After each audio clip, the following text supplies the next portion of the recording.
নমস্কার, সংবাদ পড়ছি মিতা গোস্বামী। আজকের বিশেষ বিশেষ খবর হলো, রাজস্থানে একাধিক প্রকল্পের উদ্বোধন ও ভিত্তিপ্রস্তর স্থাপন প্রধানমন্ত্রীর।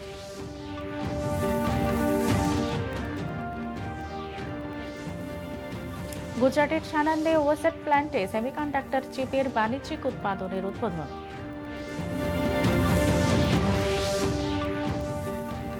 আগরতলা করিমগঞ্জের মধ্যে মেমু ট্রেন পরিষেবার উদ্বোধন মুখ্যমন্ত্রীর।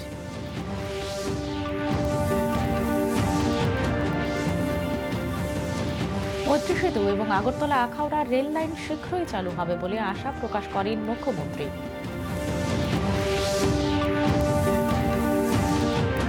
বিশ্বকাপে আজ রাতে শেষ ষোলোয় কানাডার মুখোমুখি হবে মরক্কো এবং ফ্রান্স খেলবে প্যারাগুয়ের বিরুদ্ধে।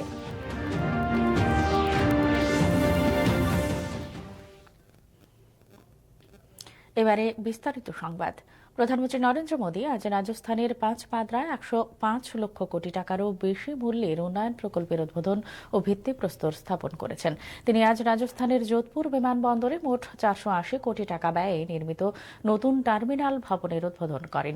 23,000 বর্গমিটারেরও বেশি এলাকা জুড়ে বিস্তৃত এই নতুন টার্মিনাল ভবনটি বছরে 20 লক্ষ যাত্রী ব্যবহার করতে পারবেন। যাত্রীদের নির্বিঘ্ন ও আরামদায়ক ভ্রমণ অভিজ্ঞতা নিশ্চিত করতে আধুনিক সুযোগ সুবিধা রয়েছে। রাজস্থানের রাজকীয় ঐতিহ্য স্থাপত্য শৈলী ফুটিয়ে তোলা হয়েছে টার্মিনাল ভবনে। এটি দেশের অসামরিক বিমান চলাচল ক্ষেত্রে একটি উল্লেখযোগ্য অগ্রগতি এবং আম নাগরিকের স্বপ্নকে আরও এগিয়ে নিয়ে যাবে। প্রধানমন্ত্রী গ্রিনফিল্ড রিফাইনারি কাম পেট্রোকেমিক্যাল কমপ্লেক্সটিও জাতির উদ্দেশ্যে উৎসর্গ করেন। এক জনসভায় ভাষণ দিতে গিয়ে প্রধানমন্ত্রী বলেন, পশ্চিম এশিয়ার সংঘাত একটি বৈশ্বিক জ্বালানি সংকট তৈরি করলেও ভারত তার স্থিতিস্থাপকতা এবং কৌশলগত পরিকল্পনার মাধ্যমে সফলভাবে সেই চ্যালেঞ্জ কাটিয়ে উঠতে সক্ষম হয়েছে। তিনি বলেন, এই সংকটের সময় মিত্র দেশগুলির সঙ্গে ভারতের শক্তিশালী কূটনৈতিক সম্পর্ক একটি গুরুত্বপূর্ণ ভূমিকা পালন করেছে।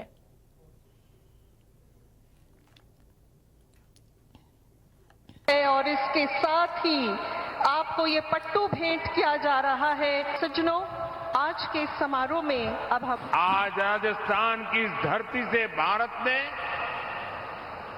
विकसित होने, आत्मनिर्भर होने की दिशा में एक बहुत बड़ा कदम उठाया है। आज इस रिफाइनरी को देश को समर्पित किया गया है। ये रिफाइनरी यहां हजारों लोगों के रोजगार का माध्यम बनेगी। मैं राजस्थान के युवाओं को इस रिफाइनरी की विशेष तौर पर बधाई देता हूं। जोधपुर से ही आज उड़ान योजना के नए चरण की भी शुरुआत हुई है। इसके तहत छोटे छोटे शहरों और दूर दराज के क्षेत्रों को एयर कनेक्टिविटी से जोड़ा जाएगा। साथ ही अब जयपुर में मेट्रो का विस्तार भी होने जा रहा है। भाइयों बहनों, शेखावटी क्षेत्र के जल संकट को दूर करने का इंतजार भी अब खत्म होने जा रहा है। मैं इन सभी प्रोजेक्ट्स के लिए राजस्थान के मेरे भाई बहनों को बहुत बहुत बधाई देता हूं। গুজরাটের সানান্দে ওসাট প্ল্যান্টে সেমিকন্ডাক্টর চিপের বাণিজ্যিক উৎপাদনের আজ উদ্বোধন করেন প্রধানমন্ত্রী নরেন্দ্র মোদী। এখন থেকে সংস্থাটি ভারত জুড়ে এবং বিদেশে তার গ্রাহকদের কাছে সেমিকন্ডাক্টর চিপ সরবরাহ শুরু করবে। ভারতের সেমিকন্ডাক্টর মিশনের অধীনে 2024 সালের ফেব্রুয়ারিতে কেন্দ্রীয় মন্ত্রিসভা এই প্রকল্পটি অনুমোদন করে। CG power and industrial solutions লিমিটেডের একটি সহায়ক সংস্থা সিজি সেমি প্রাইভেট লিমিটেড। এই সংস্থা 7,600 কোটি টাকা বিনিয়োগে সানান্দে ওসাট রিসার্চ কেন্দ্রটি স্থাপন করেছে। এই প্রকল্পের সূচনা সানান্দের সেমিকন্ডাক্টর ইকোসিস্টেমকে আরও শক্তিশালী করবে। প্রধানমন্ত্রী বলেন, আমাদের লক্ষ্য শুধু একটি কারখানা স্থাপন করা নয়, বরং একটি সম্পূর্ণ ইকোসিস্টেম গড়ে তোলা।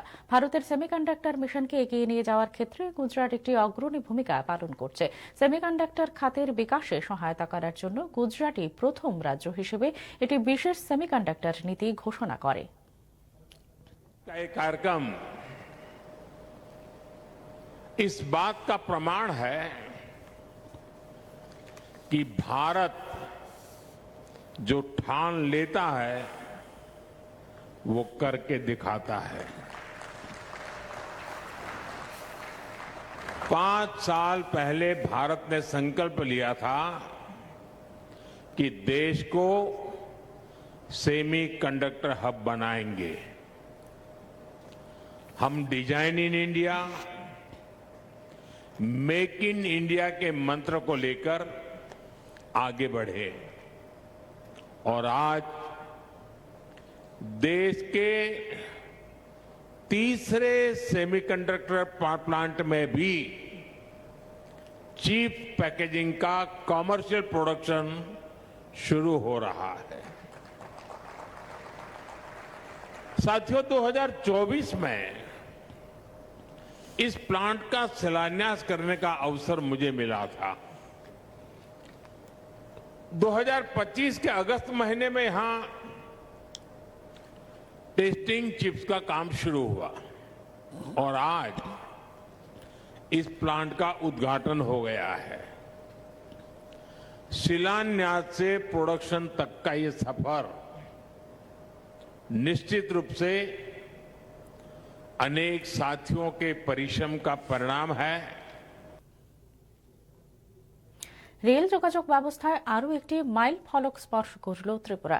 আগরতলা করিমগঞ্জের মধ্যে চালু হল মেমু ট্রেন। আগরতলা রেল স্টেশনে আজ সকালে আয়োজিত এক অনুষ্ঠানে সবুজ পতাকা নেড়ে উত্তর পূর্বাঞ্চলের মধ্যে প্রথম এই বিদ্যুৎ চালিত অত্যাধুনিক ট্রেন পরিষেবার উদ্বোধন করেন মুখ্যমন্ত্রী ডাক্তার মানিক সাহা। উপস্থিত ছিলেন পরিবহন মন্ত্রী সুশান্ত চৌধুরী, রাজ্যসভার সাংসদ রাজীব ভট্টাচার্য, স্থানীয় বিধায়ক মীনা রানী সরকার সহ রেলওয়ে এবং রাজ্য প্রশাসনের পদস্থ আধিকারিকরা। 3600 যাত্রী ধারণ ক্ষমতার এই ট্রেনটি এখন থেকে রবিবার বাদে সপ্তাহে 6 দিন নিয়মিত চলাচল করবে। পরিবেশ বান্ধব এই মেমু ট্রেনটিতে স্বয়ংক্রিয় দরজা, এলইডি লাইট, 12টি স্টেইনলেস স্টিল কামরা, bio toilet, GPS tracking, CCTV surveillance সহ আরও আধুনিক ব্যবস্থা রয়েছে বলে জানিয়েছেন লামডিং ডিভিশনের ডিআরএম সমীর লোহানি।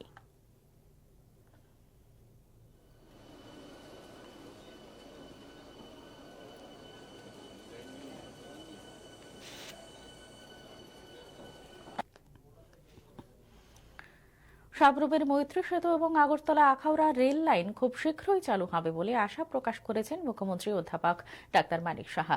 আজ আগরতলা করিমগঞ্জের মধ্যে উত্তর পূর্বাঞ্চলের প্রথম মেমু ট্রেন পরিষেবার উদ্বোধনী অনুষ্ঠানে ভাষণ দিতে গিয়ে তিনি আরও বলেন, চন্দ্রনাথপুর থেকে সাবরুম পর্যন্ত 263 কিলোমিটার ডাবল লাইন নির্মাণে ডিপিআর তৈরি হয়ে গেছে।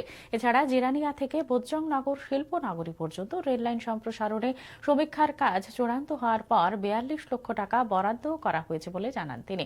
2014 সালে নরেন্দ্র মোদীর নেতৃত্বে কেন্দ্রীয় সরকার প্রতিষ্ঠার পর থেকে ত্রিপুরা সহ গোটা উত্তর পূর্বাঞ্চলে রেল পরিষেবার বিস্তার সহ সার্বিক বিকাশ অন্য মাত্রা পেয়েছে বলেও উল্লেখ করেন মুখ্যমন্ত্রী। ত্রিপুরাকে মেমু ট্রেন পরিষেবার অন্তর্ভুক্ত করায় প্রধানমন্ত্রী নরেন্দ্র মোদী এবং কেন্দ্রীয় রেল মন্ত্রী অশ্বিনী বৈষ্ণবকে অভিনন্দন জানান মুখ্যমন্ত্রী। অনুষ্ঠানে পরিবহন মন্ত্রী সুশান্ত চৌধুরী আজকের দিনটিকে রাজ্যের জন্য অত্যন্ত গর্বের ও প্রাপ্তির দিন উল্লেখ করে বলেন, এটিই হচ্ছে ডাবল ইঞ্জিনের সরকারের সুফল। সাংসদ রাজীব ভট্টাচার্য নতুন এই ট্রেন পরিষেবাকে ত্রিপুরার জন্য নরেন্দ্র মোদীর আরেকটা উপহার বলে উল্লেখ করেন। যে মৈত্রী সেতু যখন শুরু হবে, প্লাস এখান থেকেও যে ট্রেন লাইন অলরেডি আখাউড়া পর্যন্ত তৈরি হয়ে গেছে, আর বেশি দিন নেই, কয়েকদিনের মধ্যে সেগুলো স্টার্ট হবে। তো সাবরুম থেকে যখন বাংলাদেশ থেকে আসবে, ওখানে রেলওয়ে এই ধরনের ট্রেন যখন থাকবে, তাহলে ওখান থেকেও মানুষ আসা যাওয়া করতে পারবে। ভারতবর্ষের বিভিন্ন জায়গায় তার যাওয়ার সুবিধা রয়েবে এবং বাইরের থেকেও মানুষ যদি সাবরুম পর্যন্ত যায় বা আগরতলায় আসে, তারা বাংলাদেশেও যেতে পারে। যে ইন্টারন্যাশনাল যে একটা রিলেশন, তার উপর ভিত্তি করে আগামী দিন এই প্রকল্পগুলো নিচ্ছে। চন্দ্রনাথপুর থেকে সাবরুম পর্যন্ত যে কিলোমিটার, প্রায় 263 কিলোমিটার। তো সেই সিঙ্গেল লাইন ট্র্যাক থেকে সেটা ডাবল লাইন যে রূপান্তর করার জন্য আমরা আমাদের দপ্তর থেকেও বলা হয়েছে, আমি নিজেও সেখানে বলে এসেছি। ফাইনাল লোকেশন সার্ভে হয়েছে, ডিপিআরও রিপোর্টও তৈরি হয়ে গেছে এবং অনেকটা সামনের দিকে এগিয়ে যাচ্ছে। আগামী দিন সেটাও হবে জিরানিয়া, যেখানে আমরা ভুজংনগর একটা শিল্পনগরী, সেখানেও প্রায় 14 কিলোমিটার দীর্ঘ নতুন রেল লাইন কাজ এগিয়ে চলছে এবং তার জন্য প্রায় 560 কোটি টাকা ধরা হয়েছে এবং 42 লাখ অলরেডি বরাদ্দ হয়েছে। ফাইনাল লোকেশন সার্ভে আনুষ্ঠানিকভাবে অনুমোদিত হয়েছে। আজ থেকে এই ডেমো ট্রেনগুলো ইলেকট্রিফিকেশনে, যেটা ডিজেল ইঞ্জিনে চলতো, আজকে সেটা ইলেকট্রিকের মাধ্যমে চলবে। আজ থেকে তার শুভ সূচনা হচ্ছে। আমরা প্রায় সময় দেখতে পাই যে মানুষের মধ্যে আগরতলা থেকে ধর্মনগর পর্যন্ত কর্মসংস্থানের ফলে, চাকরির ক্ষেত্রে, ব্যবসার ক্ষেত্রে, বিভিন্ন কারণে জনসংখ্যা অনেক বৃদ্ধি পাচ্ছে এবং প্রতিদিন প্যাসেঞ্জার ট্রেনের চাহিদা বৃদ্ধি পাচ্ছে। আজকে আমাদের দেশের প্রধানমন্ত্রী, যশস্বী প্রধানমন্ত্রী নরেন্দ্র মোদীজির নেতৃত্বে সরকার উত্তর পূর্বাঞ্চলকে আর বিশেষ করে এই ত্রিপুরাকে সমৃদ্ধশালী করার লক্ষ্যে ওনার যত প্রকল্প, যত ব্যবস্থা আছে, এই ত্রিপুরাকে ঢেলে সাজানোর জন্য এবং এই এক ত্রিপুরা শ্রেষ্ঠ ত্রিপুরা করার জন্য ওনার সবসময় প্রয়াস। সাংবাদিক ও সরকারের মধ্যে সম্পর্ক অবিচ্ছেদ্য বললেন মুখ্যমন্ত্রী ডাক্তার মানিক সাহা। আজ আগরতলা প্রেস ক্লাবে ত্রিপুরা ওয়ার্কিং জার্নালিস্ট অ্যাসোসিয়েশনের উদ্যোগে আয়োজিত রক্তবন্ধন উৎসবের সূচনা করে তিনি একথা বলেন। মুখ্যমন্ত্রী বলেন, সংবাদ মাধ্যম গণতন্ত্রের চতুর্থ স্তম্ভ। সাংবাদিকদের কোনো সমস্যার সম্মুখীন হলে সরকারের সীমাবদ্ধতা বিবেচনায় রেখে তা সমাধানের সর্বাত্মক চেষ্টা করা হবে। তিনি বর্তমান সময়ে সত্যনিষ্ঠ ও বস্তুনিষ্ঠ সংবাদ পরিবেশনে গুরুত্ব আরোপ করেন। মুখ্যমন্ত্রী বলেন, সংবাদ প্রকাশে কাল্পনিকতার কোনো স্থান নেই এবং সঠিক তথ্যের ভিত্তিতেই সংবাদ পরিবেশন করা উচিত। রক্তদান প্রসঙ্গে মুখ্যমন্ত্রী জানান, রক্তদান যেমন মানবিক দায়িত্ব, তেমনি এটি শারীরিক দিক থেকেও উপকারী। রাজ্যে রক্তের চাহিদা পূরণে আরও বেশি মানুষকে রক্তদানে এগিয়ে আসার আহ্বান জানান খাদ্য, জনসংবরণ ও ভোক্তা বিষয়ক দপ্তরের মন্ত্রী সুশান্ত চৌধুরী। তিনি বলেন, যে কোনো শুভ অনুষ্ঠানের সূচনা রক্তদান কর্মসূচির মাধ্যমে করা হলে সমাজে ইতিবাচক বার্তা পৌঁছায়। অনুষ্ঠানে উপস্থিত ছিলেন বরিষ্ঠ সাংবাদিক সুবল কুমার দে, আগরতলা প্রেস ক্লাবের সভাপতি প্রণব সরকার, ত্রিপুরা ওয়ার্কিং জার্নালিস্ট অ্যাসোসিয়েশনের সভাপতি বিজয় পাল এবং সাধারণ সম্পাদক সুনীল দেবনাথ প্রমুখ। অনুষ্ঠানে রাজ্যের প্রবীণ এবং বরিষ্ঠ সাংবাদিকদের সংবর্ধনা প্রদান করা হয়। অনুষ্ঠানে সাংবাদিকরা রক্তদান করেন।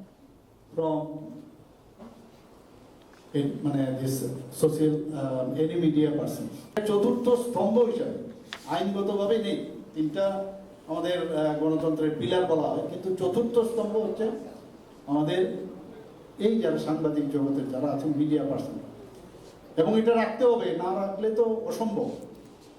এই যে একটা ব্যালেন্স, যেটা সেই ব্যালেন্সটা কিন্তু সমাজের নষ্ট হয়ে যায়।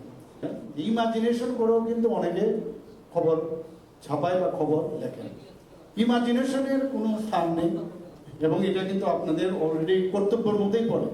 প্রমাণ সহ, প্রমাণ নিয়ে যখন আপনারা যে কোনো নিউজ আপনারা যখন করবেন, আপনাদের কিন্তু মানুষের আপনারাও কিন্তু সমাজের দায়বদ্ধতা আপনাদেরও আছে। যে আমাদের সরকার প্রতিষ্ঠিত হওয়ার প্রাক্কালে আপনাদের অবস্থা কোন জায়গায় ছিল এবং আমাদের সরকার প্রতিষ্ঠিত হওয়ার পর বর্তমান মুখ্যমন্ত্রী বা প্রাক্তন মুখ্যমন্ত্রী, ওদের নেতৃত্বে সাংবাদিকদের অবস্থা কোন জায়গায় রয়েছে, সেই জায়গাটা আপনারা ভালো করে উপলব্ধি করতে পারেন। আমরা বরাবর বলি যে আমাদের সরকার সংবাদ বান্ধব সরকার, সংবাদপত্র বান্ধব সরকার, এবং এটা শুধু কথায় বলে নয়, ভাষণে নয়, কাজের মাধ্যমে আমরা সেটা প্রমাণ করেছি। ৮ নম্বর জাতীয় সড়ককে 4 লেন করার জন্য কেন্দ্রীয় সড়ক পরিবহন মন্ত্রী নীতিন গডকরির কাছে দাবি জানিয়েছেন মুখ্যমন্ত্রী ডাক্তার মানিক সাহা। আগরতলায় আজ এক কর্মসূচিতে যোগ দিয়ে সাংবাদিকদের সাথে কথা বলতে গিয়ে মুখ্যমন্ত্রী নিজেই এ কথা জানিয়েছেন। সম্প্রতি তিনি দিল্লিতে নীতিন গডকরির সাথে বৈঠক করেন। এছাড়া দিল্লিতে অনুষ্ঠিত কেন্দ্রীয় স্বাস্থ্য ও পরিবার কল্যাণ পরিষদের 16তম সম্মেলনেও অংশ নেন তিনি। এই সম্মেলনের আলোচ্য সূচিও এদিন সংবাদ মাধ্যমের সামনে তুলে ধরেন মুখ্যমন্ত্রী।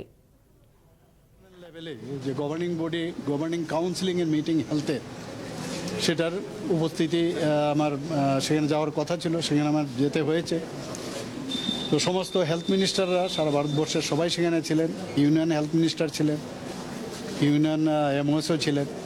তো বিভিন্ন বিষয়ে সেখানে আলোচনা হয়েছে। আমি এইমসের জন্য দাবি রেখেছি সেখানে, এবং ত্রিপুরাতে বর্তমানে আমরা কোন জায়গায় ন্যাশনাল লেভেলের সাথে মিলিয়ে আমরা কিভাবে হেলথকে আমরা সামনের দিকে এগিয়ে নিয়ে যাচ্ছি সেই বিষয়েও ত্রিপুরার সব বিষয়ে আলোচনা করলাম। পরবর্তী সময়ে আপনারা সবাই জানেন যে আমাদের ন্যাশনাল হাইওয়ের কিছু কিছু জায়গায় সমস্যা হচ্ছে, বারবার বলেছি।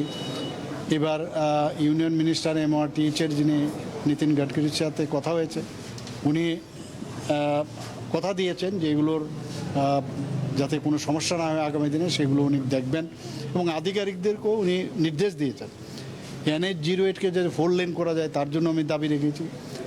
আরেকটা বিষয় যেটা যে আমাদের অন প্রিন্সিপাল যে 4টা ন্যাশনাল হাইওয়ে ছিল তার মধ্যে একটা ন্যাশনাল হাইওয়ে আমাকে বলেছিলাম, আগেও ওনাকে বলেছিলাম, মাননীয় প্রধানমন্ত্রীজিকেও বলেছি, যে কমলপুর আমবাসা হয়ে যেটা সাউথে যাবে ডুম্বুরের পর্যটনকে সামনে রেখে, সেটা আমি বলেছিলাম।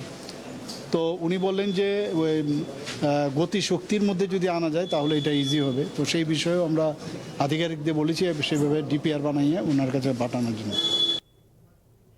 ডক্টর শ্যামা প্রসাদ মুখার্জির 125তম জন্মবার্ষিকী উপলক্ষে ত্রিপুরা প্রদেশ যুব মোর্চার উদ্যোগে আজ আগরতলা টাউন হলে অনুষ্ঠিত হয় ছাত্র সম্মেলন। মুখ্যমন্ত্রী ডাক্তার মানিক সাহা বক্তব্য রাখতে গিয়ে ডক্টর শ্যামা প্রসাদ মুখার্জির জীবনাদর্শ, শিক্ষা, দেশ গঠন এবং জাতীয় ঐক্যের ক্ষেত্রে তাঁর অবদানের কথা তুলে ধরেন। তিনি যুব সমাজকে তাঁর আদর্শ অনুসরণ করে দেশের উন্নয়নে সক্রিয় ভূমিকা পালনের আহ্বান জানান। অনুষ্ঠানে উপস্থিত ছিলেন দলের রাজ্য সভাপতি বিধায়ক অভিষেক দেবরায়, সাংসদ রাজীব ভট্টাচার্য, মেয়র দীপক মজুমদার এবং যুব মোর্চার রাজ্য সভাপতি বিধায়ক সুশান্ত দেব। দেশপ্রেম, জাতীয়তাবাদ এবং যুব সমাজের ভূমিকা নিয়ে আয়োজিত এই সম্মেলনে রাজ্যের বিভিন্ন প্রান্ত থেকে ছাত্র যুব প্রতিনিধিরা অংশগ্রহণ করেন। যে আমাদের আগামী দিনে এই পৃথিবী বা রাজ্যটা তাদের কাছে যাদের কাছে নলেজ থাকবে, এবং এই নলেজের জন্য আমার তো এমনিতে নলেজ আসবে না, সেভাবে আমার পড়াশোনা করতে হবে। এবং এইরকম একজন লিজেন্ড ব্যক্তি আমাদের ভারত কেশরী ডক্টর শ্যামাপ্রসাদ মুখার্জি, আমরা কজন এখানে পড়ি? আমরা তো সব সাবজেক্টস নিয়ে পড়ি, কোনো রকম পরীক্ষায় পাস করতে হবে, কিন্তু তার বাইরেও যে এই ধরনের মহান ব্যক্তি কতজন জানতে হবে? আগে জানতো না, আমরাই তো নিজেরা খুব কম জানতাম, নাম শুনেছি, কিন্তু পরবর্তী সময়ে আমরা জানলাম যে এই ব্যক্তির অবদানের কথা। তেলিয়ামুড়ার চাকমাঘাট এলাকায় আজ 1,13,65,000 টাকা ব্যয়ে সড়ক উন্নয়ন প্রকল্পের আনুষ্ঠানিক শিলান্যাস করলেন রাজ্যের জনজাতি কল্যাণমন্ত্রী বিকাশ দেববর্মা।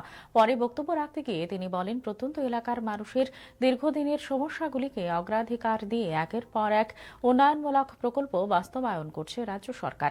এই রাস্তার কাজ শেষ হলে গ্রামীণ এলাকায় বসবাসকারী সমস্ত জনগণের দীর্ঘদিনের আশা পূরণ হবে বলে তিনি আশা প্রকাশ করেন।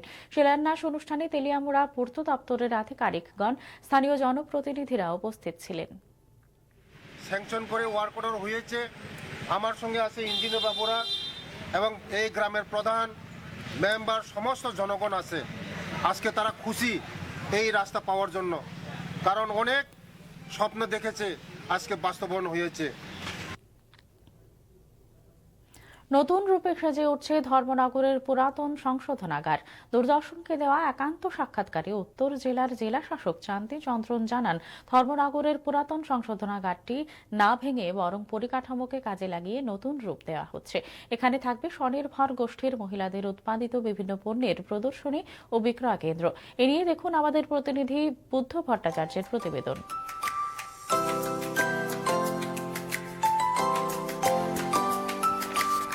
ধর্মনগরের পুরাতন কারাগারের পরিকাঠামোকে কাজে লাগিয়ে গড়ে উঠছে জুরিহাট এবং TRLM এর ডিস্ট্রিক্ট এগ্রিগেশন সেন্টার, যেখানে থাকবে ত্রিপুরা গ্রামীণ জীবিকা মিশন অর্থাৎ TRLM এর মহিলাদের দ্বারা উৎপাদিত পণ্য সামগ্রীর প্রদর্শনী এবং বিক্রয় কেন্দ্র। থাকবে উন্নত ক্যাফেটেরিয়া, উন্নত মানের রেস্তোরাঁ এবং শিশুদের বিনোদনের জায়গা। জেল থিমে গড়ে উঠছে শপিং কমপ্লেক্স। সব মিলিয়ে আশা করা হচ্ছে উদ্বোধনের পরে এই জায়গাটি TRLM এর বাণিজ্যিক এবং একটি আকর্ষণীয় কেন্দ্রের পরিণত হবে। उसका इंफ्रास्ट्रक्चर यूज़ करके एक यूनिक डिस्ट्रिक्ट एग्रीगेशन सेंटर और एक हाट बनाने के लिए, एक मार्केट प्लेस बनाने के लिए, तो उसको हम लोग जुरी हाट नाम दिया है। पूरा डिस्ट्रिक्ट का जितना भी प्रोडक्ट्स है TRLM का, वो उधर डिस्प्ले होगा और सेल के लिए अवेलेबल होगा। उसका अंदर एक कैफ़े, एक मॉडर्न कैफ़े और साथ साथ एक रेस्टोरेंट भी हम लोग चालू करेगा। ধর্মনগর থেকে বুদ্ধ ভট্টাচার্য, দূরদর্শন সংবাদ, ত্রিপুরা। রাজ্যে রেফারের রোগীর সংখ্যা কমেছে ৮০%, তবে তা নিয়ে যেতে হবে ১০০%। জাতীয় চিকিৎসক দিবস উদযাপন উপলক্ষে রাজধানীর প্রজ্ঞা ভবনে আয়োজিত অনুষ্ঠানে কথা বললেন মুখ্যমন্ত্রী ডাক্তার মানিক সাহা। তিনি বলেন, রাজ্যের চিকিৎসকরা নিরন্তরভাবে পরিষেবা দিয়ে যাচ্ছেন বলেই তা সম্ভব হয়েছে। শুধু তাই নয়, রাজ্যের রোগীদের যাতে বহিরাজ্যে যেতে না হয় তার জন্য টেলিকনসালটেশন আরও বাড়ানোর কথা বললেন চিকিৎসকরা। এদিন মুখ্যমন্ত্রী রাজ্যের স্বাস্থ্য পরিষেবার পরিকাঠামোর উন্নয়ন থেকে আগামী দিনের বিভিন্ন পরিকল্পনার কথাও তুলে ধরেন। ডাক্তার বিধান চন্দ্র রায়ের আদর্শে অনুপ্রাণিত হওয়ার জন্য চিকিৎসকদের কাছে মুখ্যমন্ত্রী আহ্বান জানান। জাতীয় চিকিৎসক দিবস উপলক্ষে আয়োজিত অনুষ্ঠানে রাজ্যের প্রবীণ এবং বর্তমান চিকিৎসকদের তাদের নিজ নিজ ক্ষেত্রে বিশেষ অবদানের জন্য সংবর্ধনা দেওয়া হয়। অনুষ্ঠানে অন্যদের মধ্যে উপস্থিত ছিলেন স্বাস্থ্য সচিব কিরণ গিত্তি এবং স্বাস্থ্য দপ্তরের বিভিন্ন আধিকারিক ও এজিএমসি সহ অন্যান্য হাসপাতালের চিকিৎসক ও আধিকারিকরা। সেগুলো চিকিৎসা নৈতিকতার ক্ষেত্রে তার যে অবদান, এগুলো কিন্তু আমাদের আজকের দিনে যদি আমরা স্মরণ করি, মাঝে মাঝে আমরা ডিস্ট্রাকশন হই, ডিস্ট্রাক্ট না হয়ে ওনার যে আদর্শ, যে পথ আমাদের দেখিয়েছেন, সেই দিকে আমরা যদি মাঝে মাঝে একটু যদি চিন্তা করি তাহলে আমরা ঠিকভাবে চলবো, আমরা মনে হয়। গোমতী জেলার গর্জি বাজার এলাকায় প্রস্তাবিত ফায়ার স্টেশনের জন্য নির্ধারিত স্থান পরিদর্শন করেন রাজ্য বিজেপি সভাপতি বিধায়ক অভিষেক দেবরায়। তিনি জানান, গর্জি ও পার্শ্ববর্তী এলাকার মানুষের নিরাপত্তার কথা মাথায় রেখে খুব শীঘ্রই প্রাথমিকভাবে ফায়ার স্টেশনের কার্যক্রম শুরু করার উদ্যোগ নেওয়া হয়েছে। গর্জি প্রাথমিক স্বাস্থ্য কেন্দ্রের আধুনিকীকরণের জন্য প্রায় ৪ কোটি টাকা বরাদ্দ হয়েছে বলে তিনি জানান। এলাকার ছাত্রছাত্রীদের জন্য গর্জিতে একটি হোস্টেল নির্মাণের পরিকল্পনাও রয়েছে বলে তিনি জানিয়েছেন। মাতাবাড়ি পঞ্চায়েত সমিতির চেয়ারম্যান শিল্পী দাস সহ অন্য জনপ্রতিনিধিরা উপস্থিত ছিলেন। দীর্ঘদিনের দাবি, এবং এটা এরকম একটা জায়গা আছে যেটা এখান থেকে সাউথ ত্রিপুরা বলুন বা আমাদের শান্তির বাজার খুব কাছে হবে, মেন রোডের উপরে কাকরাবনের একটা বড় অংশ আছে, পাশাপাশি মাতারবাড়ির একটা বড় অংশ এখান থেকে কাভার হবে, আদিপুর টুনানি থেকে শুরু করে বিশাল অংশ কাভার হবে। এবং আমাদের উদয়পুর থেকে জায়গার ডিস্টেন্স প্রায় 20 কিলোমিটার। 20 কিলোমিটার দূরে অনেক সময় কিছুদিন আগে গর্জি বাজারে আগুন লেগেছে, অনেক দোকান পুড়ে গেছে। এখানে যদি থাকতো হয়তো এই দুর্ঘটনা থেকে এড়ানো যেত। বাজারে অনেকবার আগুন লেগেছে, তো দীর্ঘদিনের দাবি এখানকার, তো এটা পেয়েছে এখানকার মানুষ খুব খুশি। ভারত সরকারের সাবমিশন অন এগ্রিকালচারাল মেকানাইজেশন এবং mission for integrated development of horticulture প্রকল্পে আজ ঊনকোটি জেলার কুমারঘাটে কৃষকদের মধ্যে কৃষি যন্ত্রপাতি বিতরণ করা হয়। দুটি প্রকল্পে 43 জন কৃষক বিনামূল্যে পাওয়ার উইজার পেয়েছেন। কুমারঘাট কৃষি কার্যালয় প্রাঙ্গণে আয়োজিত কর্মসূচির আনুষ্ঠানিক উদ্বোধন করেন বিধায়ক ভগবান চন্দ্র দাস। বক্তব্য রাখেন ঊনকোটি জেলা পরিষদের সভাধিপতি অমলেন্দু দাস, কৃষি তত্ত্বাবধায়ক উত্তম ধর প্রমুখ। পরিবার সহযোগিতার, সরকারি সহযোগিতার কারণেই এটা সম্ভব হচ্ছে যে জমিতে এত সুন্দর ফসল, আর সেখানে সবুজ হয়ে আছে মাঠ, ধানের সময় ধান, আর এই সবজির সময়ে সবজি, যখন যে সিজন থাকে প্রত্যেকটা সিজনই কিন্তু বিভিন্ন ধরনের ফসল আমাদের রাজ্যে এটা কৃষকের দ্বারা সেটা উৎপাদিত হচ্ছে। এটার মূল কারণ হচ্ছে শিক্ষা দপ্তরের উদ্যোগে উত্তর জেলার কদমতলা ব্লক এলাকার 20টি উচ্চ মাধ্যমিক বিদ্যালয়ের মোট 1279 জন ছাত্রীকে আজ বাইসাইকেল প্রদান করা হয়েছে। ছাত্রীদের বিদ্যালয়ে নিয়মিত উপস্থিত নিশ্চিত করা, শিক্ষার প্রতি আগ্রহ বৃদ্ধি করার লক্ষ্যে এই ধরনের কর্মসূচি বলে জানান কদমতলা উচ্চ মাধ্যমিক বিদ্যালয়ের অধ্যক্ষ Shubhashis Debnath. Churaibari, Phulbari, VN Jappa high school, Kadamtala উচ্চ মাধ্যমিক বিদ্যালয় সহ মোট 20টি বিদ্যালয়ে একযোগে এই সাইকেল বিতরণ কর্মসূচি আজ অনুষ্ঠিত হয়। অনুষ্ঠানে উপস্থিত ছিলেন কদমতলা পঞ্চায়েত সমিতির চেয়ারম্যান মিহির রঞ্জন নাথ, স্থানীয় গ্রাম পঞ্চায়েতের প্রধান ভাবনা নাথ মালাকার সহ এলাকার বিশিষ্টজনেরা। ছাত্রীরা আছে সেটা 2 বছরের 2023 সালের এবং 2024 সালে যারা ক্লাস 9-এ পাঠরত ছিল তাদের সাইকেল বিতরণের অনুষ্ঠান এখানে হয়। এটা আমাদের শিক্ষা দপ্তরের একটি স্কিম যেটা টিটিএডিসির ক্রীড়া ও যুব বিষয়ক বিভাগ এবং খুমলুং ওয়েলফেয়ার সোসাইটির যৌথ উদ্যোগে খুমলুং স্টেডিয়ামে শুরু হয়েছে থানসা কাপ ফুটবল টুর্নামেন্ট। এডিসির মুখ্য কার্যনির্বাহী সদস্য রুনিয়েল দেববর্মা প্রতিযোগিতার আনুষ্ঠানিক উদ্বোধন করেন। তিনি বলেন, এডিসি প্রশাসন ক্রীড়ার উন্নয়নে বিশেষ গুরুত্ব দিচ্ছে। যুব সমাজকে খেলাধুলার সঙ্গে যুক্ত রাখা এবং মাদকাসক্তি থেকে দূরে রাখার লক্ষ্যেই এই ধরনের প্রতিযোগিতার আয়োজন করা হয়েছে বলে তিনি জানান। তিনি আরও বলেন, এডিসি প্রশাসন খেলাধুলার বিকাশে সবসময় কাজ করে যাচ্ছে। প্রতিযোগিতায় রাজ্যের বিভিন্ন প্রান্ত থেকে মোট 32টি দল অংশ নিচ্ছে। উদ্বোধনী ম্যাচে জিরানিয়া বয়েজ দলের মুখোমুখি হয় নর্থ স্করপিও। আগামী 19 আগস্ট ফাইনাল ম্যাচের মাধ্যমে প্রতিযোগিতার সমাপ্তি হবে। উদ্বোধনী অনুষ্ঠানে উপস্থিত ছিলেন মন্ত্রী বৃষকেতু দেববর্মা, এডিসির কার্যনির্বাহী সদস্য CK জমাতিয়া, বিধায়ক বিশ্বজিৎ কলই, MDC রবীন্দ্র দেববর্মা, সুরজ দেববর্মা, গীতা দেববর্মা সহ অন্যান্য বিশিষ্ট ব্যক্তিরা।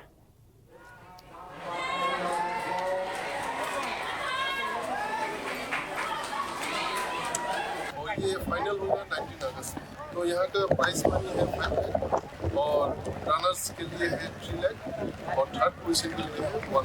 यही बोलना चाहता हूँ मैं, हम लोग का टीम, हम लोग सभी स्पोर्ट्स के लिए, क्रिकेट हो, फुटबॉल हो, वॉलीबॉल हो, बैडमिंटन हो, सारी फील्ड में हम लोग यूथ को कैसे एंगेज करके रखेंगे, ये प्रचेष्टा है हम लोग। বিশ্বকাপ ফুটবলের শেষ 32-এর ম্যাচে ঘানাকে 1-0 গোলে হারিয়ে শেষ 16-এর টিকিট নিশ্চিত করেছে ল্যাটিন আমেরিকার দেশ কলম্বিয়া। আগামী 7 জুলাই ভ্যাঙ্কুভারে সুইজারল্যান্ডের মুখোমুখি হবে কলম্বিয়া। এদিকে টানটান উত্তেজনাপূর্ণ ম্যাচে কেপ ভার্দেকে 3-2 গোলে হারিয়ে প্রি কোয়ার্টার ফাইনালে খেলার যোগ্যতা অর্জন করল আর্জেন্টিনা। অধিনায়ক লিওনেল মেসি বিশ্বকাপ ফুটবলে 20টি গোল করে অনন্য রেকর্ডের অধিকারী হয়েছেন। অন্যদিকে পেনাল্টি শুট আউটে অস্ট্রেলিয়াকে 4-2 গোলে হারিয়ে বিশ্বকাপ ফুটবলের ইতিহাসে এই প্রথম শেষ 16তে খেলার যোগ্যতা অর্জন করল মিশর। নির্ধারিত এবং অতিরিক্ত সময়ের খেলার ফলাফল ছিল 1-1।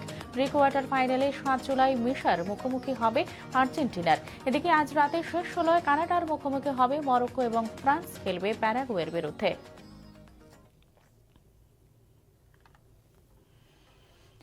শেষ করার আগে বিশেষ খবর আরও একবার।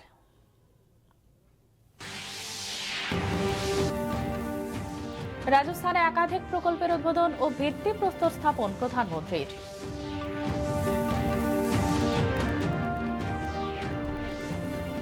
গুজরাটের সানান্দে ওভারসেট প্ল্যান্টে সেমিকন্ডাক্টর চিপের বাণিজ্যিক উৎপাদনের উদ্বোধন।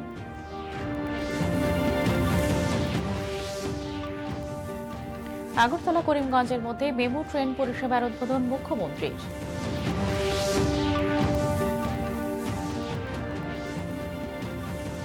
মৈত্রী সেতু এবং আগরতলা আখাউড়া রেল লাইন শীঘ্রই চালু হবে বলে আশা প্রকাশ করেন মুখ্যমন্ত্রী।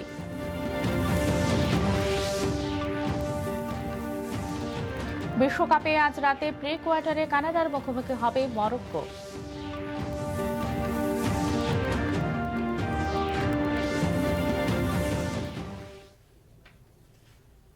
আজকের মতো বাংলা সংবাদ এই পর্যন্তই। নমস্কার, শুভরাত্রি।